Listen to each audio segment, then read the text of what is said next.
Welcome to More Action, the podcast for entrepreneurs, business owners, and professionals. I'm your host, Shelly Bryan, and together we have candid conversations with industry leaders to uncover valuable wisdom and lessons learned. My hope is you use these lessons to intentionally take more action in business and life. I hope you share and enjoy. Well, welcome back to another episode here on More Action. Today, we are turning up the volume on branding, strategy, and all things public relations with Carey and Lauren, who are the powerhouse duo behind brand Groupies.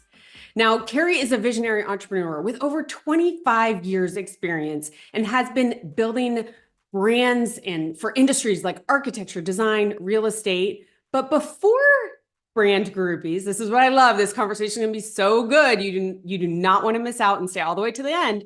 Is that she had her hands on brands like Gucci, like very luxury, high-end brands, and now in commercial real estate. Might sound familiar, kind of like your host, one industry to another, but there's so many different similarities between it. Now, Lauren, who is the other half of brand Groupies, is a strategic PR mastermind and corporate communications expert.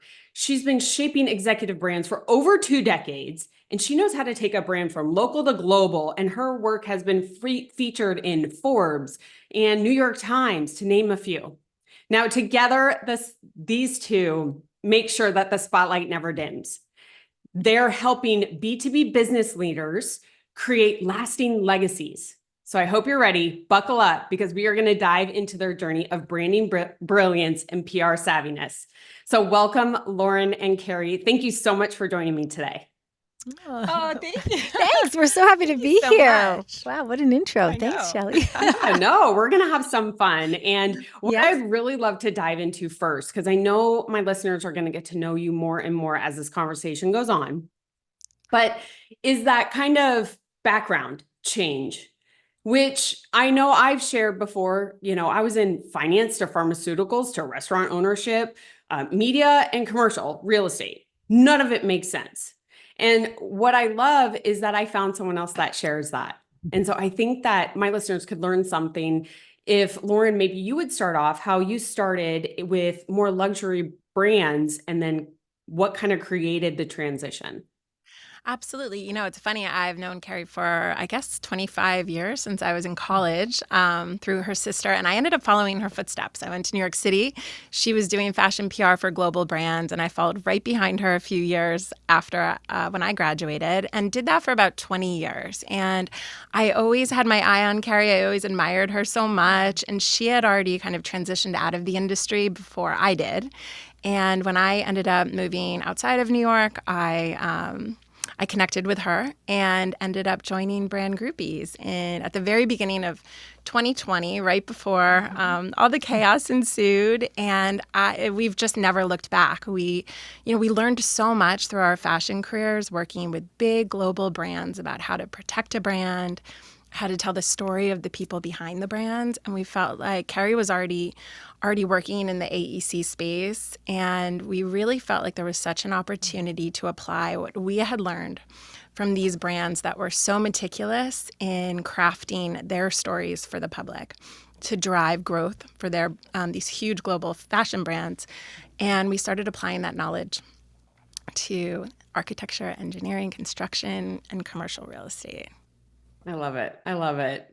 Now, Carey, you started brand Groupies. Like this was your baby when you started it.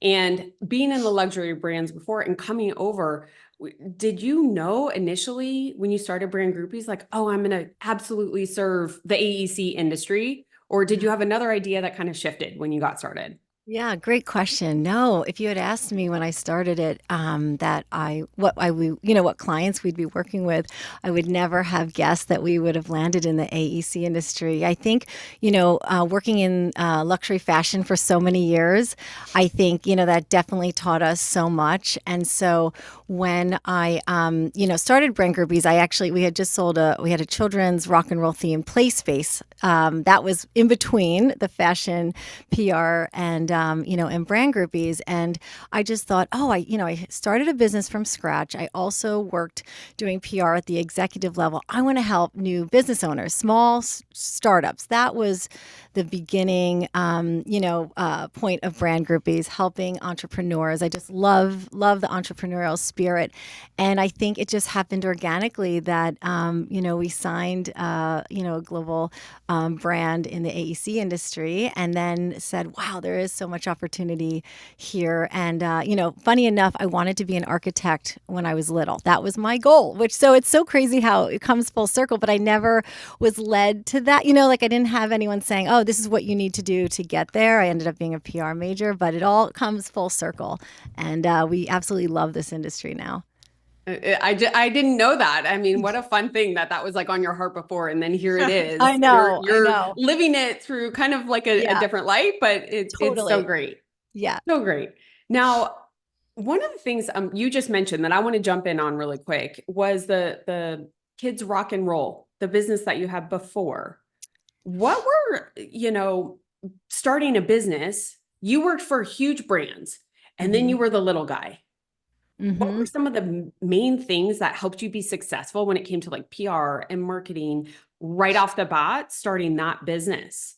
Sure. I think it was going into it with a PR mindset, really looking at, 360-degree branding. I would hold press days, when we were just opening the play space, and people were like, what are press days? I'm like, oh, we did that in fashion. We would come give tours to the editors, and we would have them tour the space, give them a sneak peek. We held events prior to opening. There was a lot of initiatives that we did that I just took from fashion, doing, sneak peek events with potential members of the play space, and just use that. I did have a co-founder, and I remember when we were deciding what to name it, it was very generalized, a play space. And with the PR mindset, I thought, we need a hook. What's our angle? What sets us apart? And we really went all in on the rock and roll theme, because that was a passion, of mine. And that really helped catapult the brand, in the media, and have a great start, and have, we had some rock and roll members, in bands and musicians, and it was like the whole vibe. So, that PR mindset was just a thread that continued on through that. I love that. I mean, I always think that there's little like breadcrumbs, right, from our past that we just can't ignore. Whether it worked or not, there was a lesson. There was something there that we can pull through and apply to what we're doing, even if we feel like there's no, consistency or comparison between the two. Perfect example. Now, one thing that you mentioned a couple of times that I just really love, and Lauren, I'd love for you to kind of just maybe elaborate on this. Our listeners here are business owners, they're leaders, executives, this PR mindset. I love that. What does that mean to you, Lauren? Like how could someone put on a hat that all of a sudden helps them go, okay, I'm going to have this PR mindset walking into this room or meeting? Absolutely. I think it's really thinking about the wow factors of your brand and who are the faces. No two people are alike. So the faces are really what sets you apart. And I think what we notice within the AEC and related industries is that we're just scratching the surface in terms of starting to tell the stories about the people that are running these incredible decades-old brands, whether it be a startup or a decades-old brand. The people are really what set you apart. And people do business with people. So starting to share more about them and your company culture, and not only the executive team, but also how are you portraying, who works for your team? What do you stand for? And starting to put that out there in more of a public way, because back in the day, I think a lot of people would invest a lot of money on websites, and that was where you went to learn about a company. And today, your social media channels are really the way that people learn about whether they want to be part of your company. Do they want to do business with you?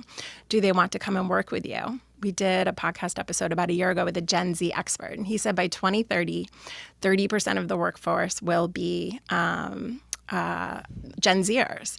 And so you have to think about, as you start to use it as a recruiting tool, these people are really looking at what you're putting out there in the world. And so we think, that PR mindset is always looking at things a little differently. And that's really what makes brands stand out. When I think about Carey, I knew her back when she had Frolic. And if I were going to tell you the buzzwords about that brand, she had a band called Little Rockets. Oh, they good used memory. to do, concerts at Brooklyn Bowl, which was was it at Brooklyn Bowl? Yeah. Out of this, famous venue. They had a VW bus. The slide inside was the Rolling Stones tongue. And so when you thought about, like back in the day, all these wow factors, that's how we look at our, and the people that we want to partner with and our clients. That's really the first thing that we do is we unpack the brand and who are the faces, what are your wow factors, what stands, how do you make that stand apart? And then it really comes down to the messaging and making sure that everybody's talking about the brand in a consistent way, because we have such a short attention span. So you want to say the same thing over and over again once you get that elevator pitch down. And not just the executives at the top, the whole company needs to be talking about you in a consistent way so that everybody can really understand who you are and what you're all about.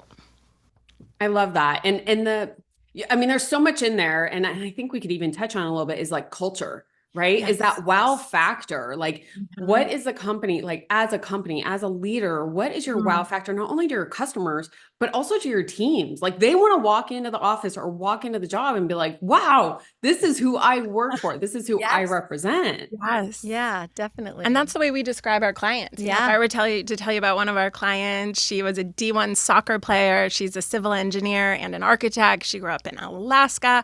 Her parents unplugged the TV for 6 months a year, so they had to go and play outside. So now she does climate adaptation and resiliency, and she's writing New York City's first waterfront code. Those are the things that come out of that initial session that make you say, wow, wait, can you introduce me to her? I want to meet her. I want to write about her. Yes. I want to partner with her. Yeah, and we coined her the waterfront architect. Yes, the first waterfront architect. Yeah. So people repeat that over and over again. Oh, you're the first waterfront architect. So things like that. Yeah. Now, and I just love that, right? Because it's like you're putting a face to the name, but there's more, right? You're bringing life to it, right? So you might not think I'm a D1 soccer player, but that adds some color to her. She's not just a civil engineer and an architect, It's what else is she that embodies who this person is?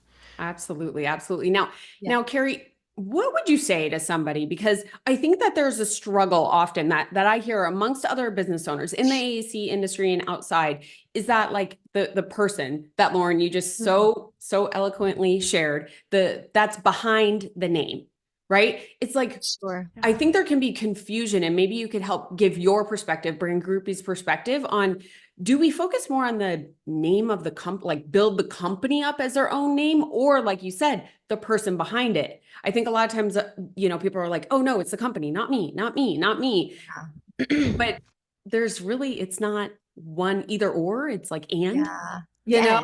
Exactly. So how would you explain that, Carey? Yeah. Well, we, with our clients, we always start with a brand discovery session. So we help nail down the brand pillars. So the company, of course, has its core services and its amazing projects, their sectors, we want to promote. Oh, are they doing more hospitality, aviation, healthcare? Really make sure that we continue to put that message out. But I think it's in conjunction, with pulsing out the faces behind the brand. I mean, Christian Giordano, the president and co-owner of Mancini Duffy, is a perfect example with his podcast, the Anti-Architect podcast. People that apply to the company have already listened. They're already listeners. They get the the human feel for him and the company and the culture, because he definitely talks about it. And that's just an example where they feel like they already know him before they walk in the door. So we think it's a strategy too, right? Because there's also different angles. Like for some of our clients, they might have a few executives, and each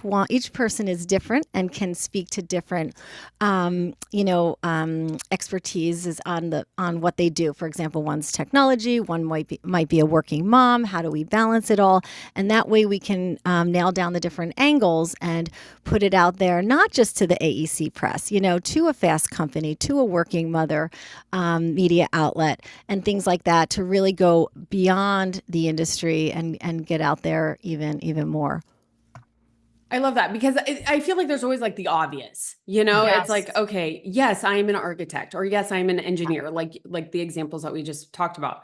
but what, like anti-architect? Like, I'm already like, what? Yeah. What's that about? Yes, You know? Yes. And Exactly. even like brand groupies originally, and I think I shared this with you, originally I was like, brand groupies? What? yeah, Like, huh? yes, But then yes. now I'm like, oh, it all makes sense. Like it's I building, the know. story is continuing on. And I'm like, absolutely, this makes Yeah. sense. The name behind it.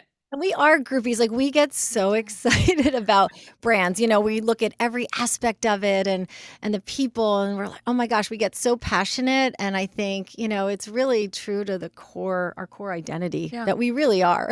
We are You know, groupies. groupies Yeah. where, you know, with our clients, it's a real long-term partnership and we, you know, just love being a part of the growth Journey. Yeah. and the journey.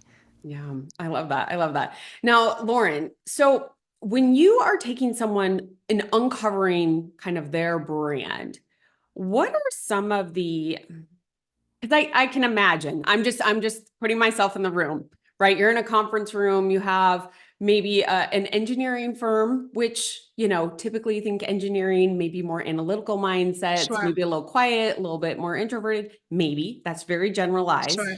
But they're sitting at the table and they're a little closed off. Like, I don't really want to be here. Someone told me I had to be here. I know I need to do this to be able to like approach this, you know, new generation that is Mhm. going to be on social media. You just shared the statistics, all of that, and they're a little closed down to it.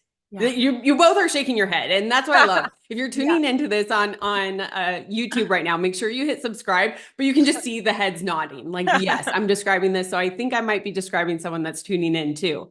How do you get them or encourage them to open up and really start sharing kind of more of who they are to be able to build up their business brand? Because we will do anything to make our business be better, anything, right? But when you start like bringing in some of that personal stuff, it's like, wait, nope, here goes my wall. Lauren, Yeah. I how think do when you we kind of look at help clients? Yeah, I think we've sat in those rooms many Yeah. times and we always want to meet our clients, I think, where they are comfort wise, right? So every single brand gets its own unique strategy. And we have several services at Brand Groupies. So we do social media for C-suite executives and the larger company and firm as a whole. We also do PR, and that can consist of, you know, digital, print PR, broadcast, and then we have a new service called a podcast media tour that we can talk about. And then our third service is a podcast. So there's lots of different ways that we can partner with brands. Sometimes we partner with them on all three of those services, and then sometimes we start with one and we grow over time. And so I think once we get to know the personalities that are really going to be the faces, so you might have 5 people that are a part of the leadership team, but maybe only 1 or 2 of them is comfortable as the face, and they all play a really important role. But we help to identify during that brand discovery session where everybody's comfort level is and what would be the best strategy to meet your goals. And there's lots of different things we've done. So for instance, you know, on social media, maybe we need to bring the leader to the forefront and we'll go to the office and we'll do, you know, a video series of asking 20 questions and come up with, you know, an interesting series to spotlight something that they're doing. And that gives us timeless content that we can pulse out on social for quite a while. Some people are more comfortable as writers. Some are more comfortable speaking. So I had mentioned the podcast media tour. What we've found is that a lot of our clients are pretty comfortable speaking about what they do. Many of them tend to be less comfortable writing about what they do. And so we've found this whole new world of, not new now, it's been around for quite some time, but I think it's still new to some people, this world of podcasting.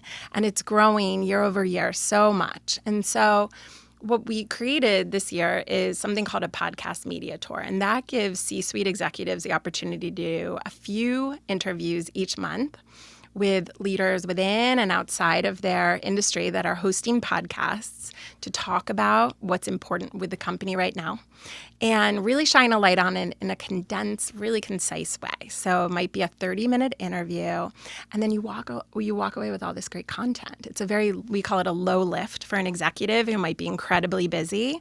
They don't have to sacrifice too much time. They don't even have to leave their office. They can sit behind, you know, their computer screen for a really short amount of time, and then we help them produce social media content from that can really help to start to shift the focus of what is important to them right now in this year as they start to look forward.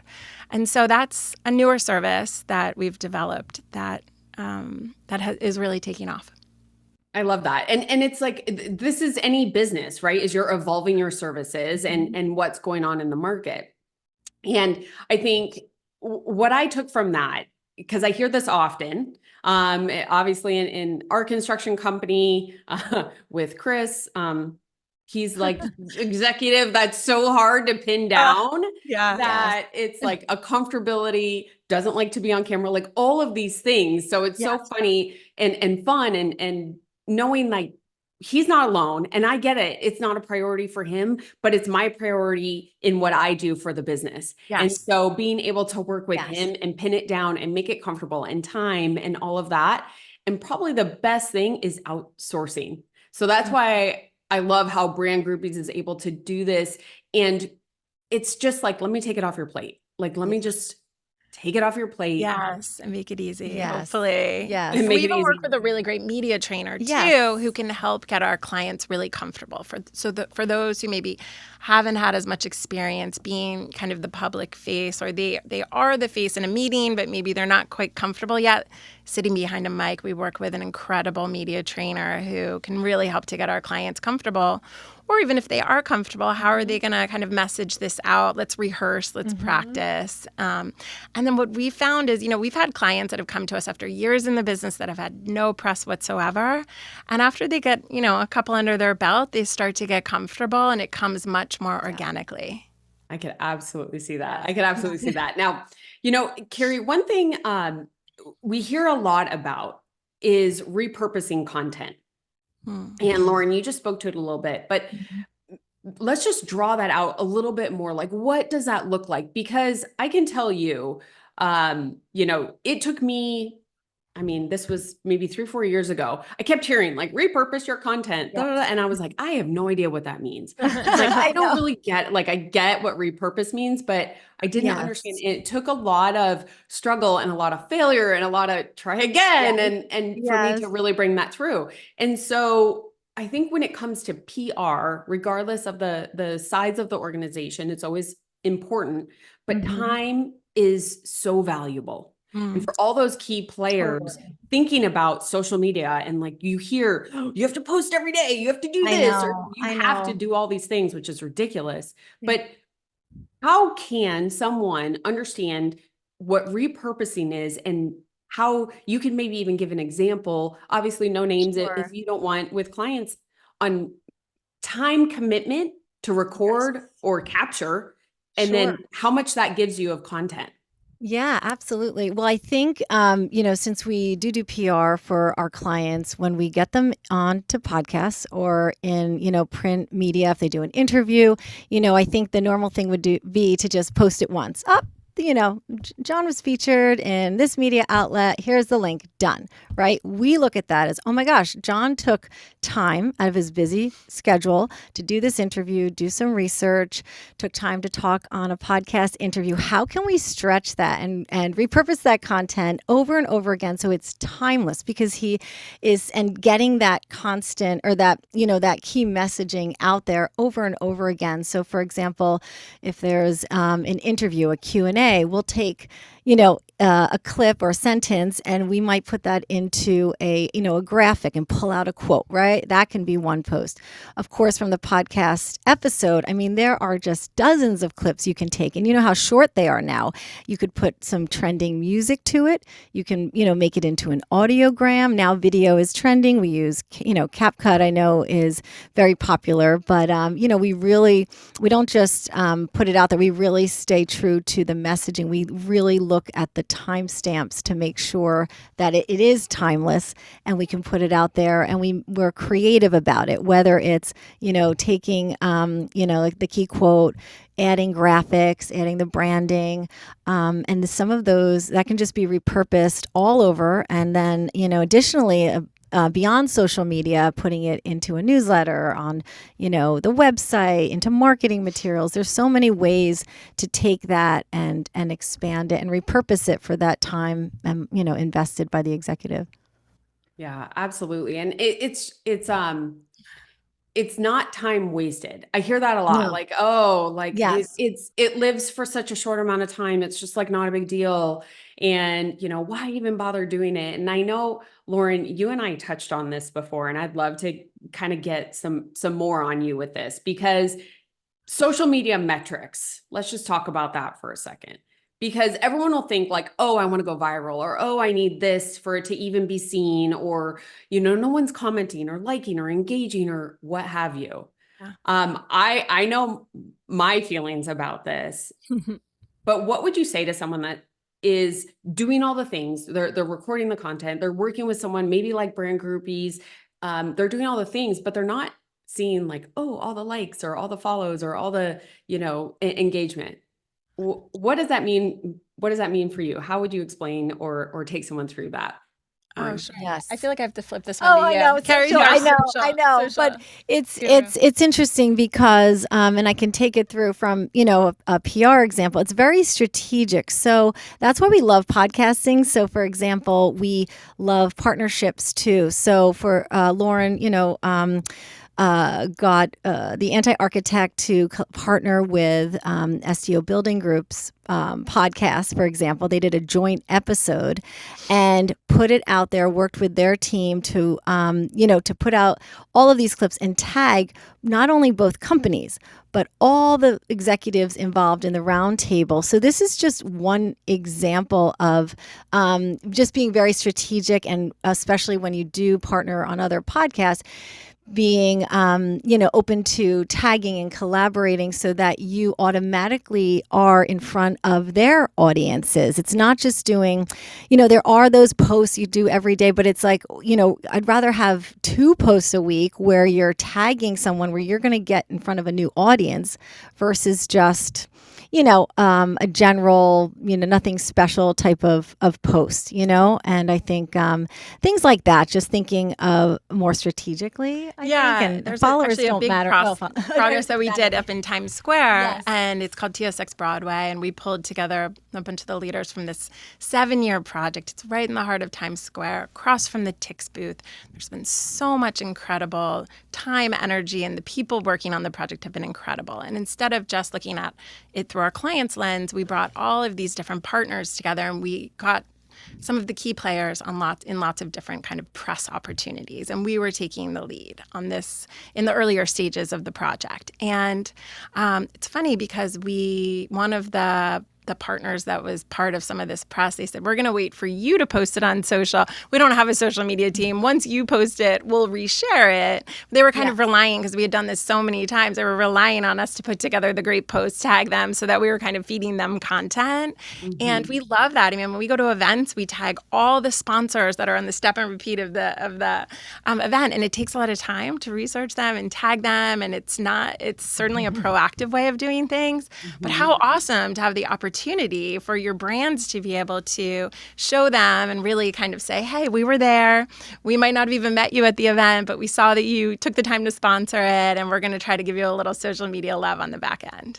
Well, and I love it because you both just gave 2 very different examples. One that was like highly planned, right? Yes. Like a collaboration with another podcast. And so I'm sure that there may have been discussions in the back end, like, hey, we're going to tag together. We're going to do this. Like, right. Like an agreement on like, hey, we're doing this together. Yes. And I think that's great because it sets standards and like expectations. And then Lauren, like your example was like, hey, we're just sharing the love. Like we just want to share the love in hopes that you share forward. And I think that it's 2 very different strategic approaches. Both are strategic in their own way. Yes. So, and I think it's taking that extra step. And I think that's really what you get when you partner with brand groupies. We've both been at this for a combined, I think it's like, we used to say 45 years, but I think 50. It's going on 50 years of, that PR and, branding and experience that we have behind us. It's evolved so much. And I think that's the difference, that we really take the time to think it through, and how can we extract every single kind of newsworthy piece of this and make it worth everybody's, while. Well, and I just even love like bringing it back to what we talked about earlier, like the wow factor. Like what is a wow factor? I mean, that's a huge takeaway for me. And I hope our listeners are tuning into that right now, is literally like, think about it. Anything you do within the day, what is a wow factor that we can either pull from or learn from or share with? I just love that question because it makes you think differently about the activities that you're going to take in that whatever thing that you're doing. Yes, exactly. I know. I was so blown away the first time I spoke to you, Shelley. I remember you told me you were hosting press days at your project and you were bringing in local people for tours. I was like, oh my gosh, oh my God, you're speaking our language. We love, and that really, you know how it is. Yeah. Others are not doing that. So if you do this, you really stand out. Yes, for sure. Well, thank you so much for teeing that up because this is where I was going to take the conversation. You know, because one of the things that I know that both of you are so passionate about, and this is why, I mean, we were just meant to connect, and I love it that you guys far East Coast, I'm West Coast, and here we are. But is that I know that you are on this mission to shake up the AEC industry. And I think anyone listening in right now, if you're on a mission to shake up things, like if you've ever heard, well, that's the way it's always been done. Like there is not much more of a triggering statement to me than that, because I'm like, oh, challenge accepted. Let me change it. Yes. You know, and I know that you two share that same passion, especially in the AEC industry. Mm-hmm. But what I'd love for you to just share is just even like stepping back as business owner right now. How would someone that feels crazy in the industry that they're in, and they're like, I can do it better. The way that we've always been doing it is not working. And I feel alone, but I know I could do something better. So taking it way back to the beginning, before you realized AEC industry was going to be your home. Yeah. What guidance, like what advice would you give someone that is maybe feeling a little bit crazy trying to shake things up in their industry? Yeah. I mean, I guess my thought, of course, we love design, we love fashion. And I think from my experience, I follow all sorts of fashion and design Instagram accounts and news cycles and cutting edge. What are they doing? Oh, we're doing videos more now. Oh, our audiograms out. Oh, now we're doing this. Oh, what influencer is starting a podcast? What's in their screen? What's in their, what are they cropping out when they post it? So I'm looking at really quick moving industries. Almost fashion is always 2 seasons ahead. What are they doing that's cool and visionary? And how can you apply that to your industry? Because there are, things that, lifestyle passions that I think can, apply. So if you look outside of your industry to kind of stay up, that's just my experience, I think. Yeah, I think that's great. Yeah. I think also like as a very, if it's someone within the AC industry, I think starting with LinkedIn, like if you're going to take one actionable step, start paying more attention to your LinkedIn, because this industry is so entrenched there. We've worked with people in the fashion industry and finance, and they're just not embedded into LinkedIn as much. So, maybe you set a really, reasonable goal. I'm going to do 1 post a week, and you start talking about your company. Maybe you start spotlighting some of the people, share an article that's interesting, share, it could be a press piece that was written a year ago to kind of remind people of one of the quotes that was taken from that. But I would say I think LinkedIn can move the needle in such a big way. And if someone just wants one actionable step, I would say start giving that a bit more love. Well, and I think I absolutely love all of this information. I would encourage anybody to kind of go back and listen to the last 2 minutes. It's finding the one thing, right? Like what is that one thing? Like the AEC industry, and I'll be totally honest on this, is my previous background. I was like, I have to do it all. Like all of it, like Facebook, Instagram, LinkedIn, all of it. And I remember it was over a year ago. I'm like, Facebook does not serve our business and it does not serve me anymore. And it was just like a negative feeling. I just got rid of it. I was like, there was no attachment to me having that anymore. And then I dwindled down more and I was like, okay, what makes sense? Where are my people at? And who do I want to connect with? And then it was like, finally, it was long because I could say, personally, Instagram is so fun. It's like that dopamine hit. You just keep going and keep going. But I'm like, this is not serving me. This is not moving the needle. This is not me taking the right actions towards the business. And then I'm like, oh, it's LinkedIn. Here we LinkedIn. are, and Yes. just being able to understand. And I love that you said start small with the one quote. And just a piece of advice I would give too, like you shared about Carey, Lauren, is that Yes. you followed her and what she was doing. I'm not just speaking on social media, but Yeah. those that see other people doing things that they might think is a little crazy or outside the norm or whatever, follow them. Yeah. Lean on their like confidence, their bravery of this like crazy world they're taking from all of this experience from somewhere else and applying it to what they're doing now. I can tell you, watching both of you on LinkedIn, I'm like, oh yeah, my people, like I feel good. Like when I feel alone, I'm like, oh, there they are. Okay. I'm doing the right thing, keeping forward, even, and you have no idea that I'm watching you. I But I think that know. that's really important to kind of Sure. create that circle without even people knowing that you have that circle. Yes, yes, I know. And even, we always say we have to post more, but I think, you do what you can do, and I think once a week, twice a week is good. And I also wanted to mention outbound engagement too. If you don't feel comfortable posting every week, comment on posts in your key circles. You don't have to have like thousands of followers. You just have to be known in your circle and your network that, who you're doing business with or prospective people. And if you just continue, you're like, I'm going to take 15 minutes. I'm just going to add my opinion and like it. That pops up. And then people are like, oh, who is this person? So that's another idea depending on the comfort level. Yeah, that's a great recommendation. I love that. And it's just like talking to somebody and like you go to a big networking event or a big event, like you're walking into a room, not knowing anybody. That's scary enough. Right. And it's like, at least on this, you have your screen and you're like, I'm just going to add my 2 cents here or there and just engage, meet somebody new. Yes. Yeah. Now, what are some of the strategies or tactics that you are seeing that are going to start happening in the next couple years? I know that you're evolving. You brought in podcasting and the tours and podcasts as a service. Yes. Where do you see obviously podcasting going, and then other things that could be coming that you have been watching to be ready? Sure.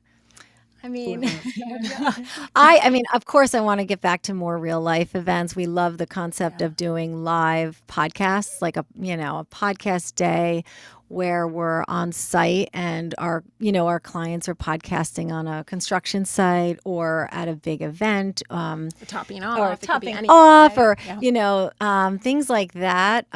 We had a great experience. We did a 3rd anniversary party for the Anti-Architect podcast, and we invited all the former guests in person. And we were like, oh my God, everyone, 60 so many people showed up. Everyone's hungry to be in person again. And I know time's limited, but if you make it special enough, it's awesome. And we had our podcast producer set up. We just kept bringing people in and answering questions like, is this should this be more badass, this podcast? Like asking them such great host questions. Joe Rogan, the AEC architecture industry, and just being fun. And, it was a party and we were able to actually use that. We're still using that content, but, it was like a 2-hour party, and passed hors d'oeuvres and drinks. And it just I was like the highlight of the year. It was so much fun to get all these incredible executives from New York.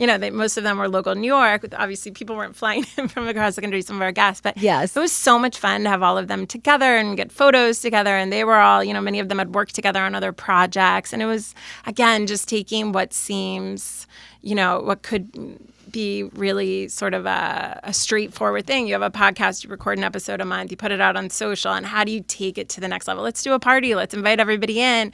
We had like concert T-shirts made where it was almost like a tour. It was like a 3rd anniversary tour with all the episodes and everybody's names on the back. They got that as a takeaway. And it was fun. I think the other fun thing we do on our podcast is we always try to encourage our podcast hosts to ask the same question on each episode so that you get this like Christian with the Anti-Architect, he asks, what annoys you about architects? And sometimes he starts the episode by asking people that question. It's so hilarious. Kind of disarming and hilarious. And, you hear people say, and then it's fun because we can mash up the clips. So again, it's how do you kind of just level everything up to end up with some unique content that can be fun and not so serious. Yeah. I love that. And okay, so podcasting is hot. hot item. Yeah. Moving forward with Podcasting. I that know.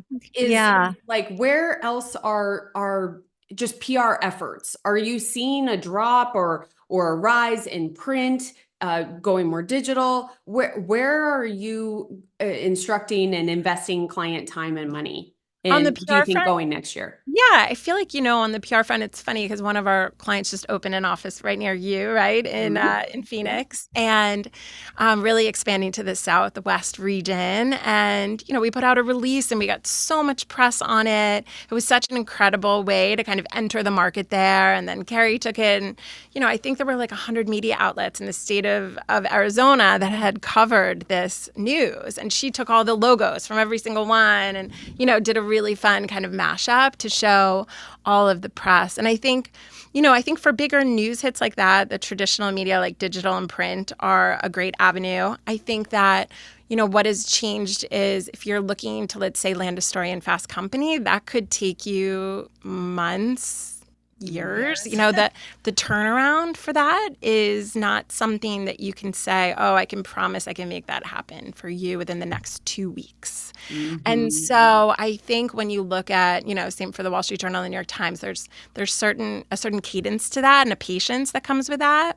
And also brand building. So if brands, come to you and they've been quiet for years and they say, in that first meeting, in the fashion world, it used to be, I want to be on Oprah's list every year. And we'd say, we can't get you on Oprah's list. Oprah picks those items herself. And, with the New York Times and the Wall Street Journal, those are incredible goals to have. But you have to build your brand and really get super clear across all branding touch points about who you are and what does that news look like and how timely is it and who are you, sort of pitching it to, which is why we love layering the podcasts into your PR program, because we have such incredible relationships with dozens and dozens of hosts that can really help to move the needle. And we talk about something called this trickle kind of ripple effect with podcasts. Most podcast hosts are not full-time podcast hosts. This is their side hustle. They are running a business. And so we found that there's so many incredible opportunities by connecting and meeting a podcast host for the first time. Oftentimes that leads to, oh, I'd love to feature, I'd love to do a project with you. I'd love to feature, I know about this panel. Would you consider, jumping in on this roundtable at this panel for the industry? Would you ever keynote for something? And we see that 30 minutes that you take to do the interview can really net out into many more opportunities that you couldn't have even predicted. It's incredible. So on the PR front, I think that, layering that in is something new and novel to a lot of brands. They don't have the relationships. They're not even quite sure how to approach that newer kind of medium. And so that's something that we can help to guide them with. Yeah. And especially I feel like, when I hear podcasting, I'm in the industry. Sure. I don't think AEC. I'm not like, No. for sure. Yeah. Yeah. I'm going to go. There's That's so the many first hosts. industry I'm It's going incredible. to You wouldn't think of it. It's the AEC industry. I know. And there's so it's many. entertaining and fun. And it's funny because one of our clients was like, oh, are you sure anyone wants me to be on another podcast episode? I said, yes, because it just takes that one listener. They might have 200 listeners on their podcast, but if one or two of them isn't aware of your firm, they haven't heard your story, they didn't know that you work in healthcare or aviation or life sciences, and your phone rings, it's going to be so worth it. So, it's not about, 10,000 people heard this podcast interview. That's really not what it's all about. It's like connecting with the right audiences, with the right listeners. And then what do you do with that content like we talked about earlier? Yeah. Pulsing that out consistently on social and getting exposure to their audiences when they tag you, on their social channel. Yeah. No, I was just going to mention we were on an AEC related podcast last summer, and we got a call from a major architecture firm in the Northeast, and we said, sure. She said, I heard you on the podcast. I want to talk. So we get on the phone. We start to give our spiel. She said, no. I know you already. I heard you on the podcast.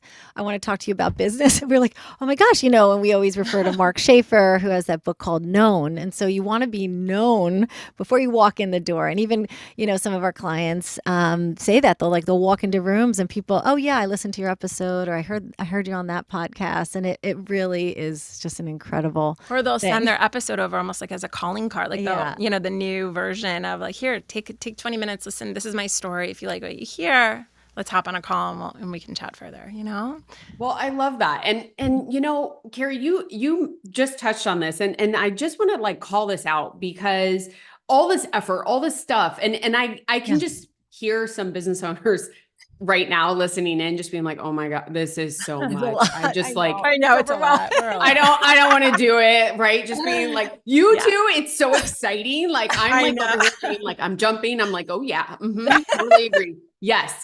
This is so great. But I know there's people like if Chris was listening right now, he would be like, I'm out. I don't even nope. And so there's one thing I want to leave people with today is just like there's so many different options. There is no one cookie cutter way to talk about your business, to do PR, to do anything. And I think it's almost this this term that I just it keeps coming back to mind for me in so many different areas of my life, from my horses to parenting to running the business, wife, like all the things, is this quiet consistency. And it's this quiet consistency that you keep taking. And you had just mentioned like, right, if no one is engaging on, the social media or listened or downloaded or did anything, yet you walk into a room and they know you, is the engagement really the indicator, or is it being known that's the indicator of success? And that's what I want. Like I can tell you, and it's been so fun. I wish you two could see this. Like Chris and I have been like doing more with like just in kind of like bigger community things here in Scottsdale. And we walk in and Chris is antisocial. He's not the anti-architect. He is antisocial. And he's social media. He is anti-social media, but he walks in there and people that he's known for 2 decades come up and they're like, man, you're killing it on LinkedIn. Yeah. And I'm like, oh yeah, you're welcome. Thank you. Yeah. There you go. Yeah. Totally. Yeah. And it's like they see all the great things and it's just this like quiet consistency of just doing it and understanding what are known metrics by most might not be the metrics that drive your success.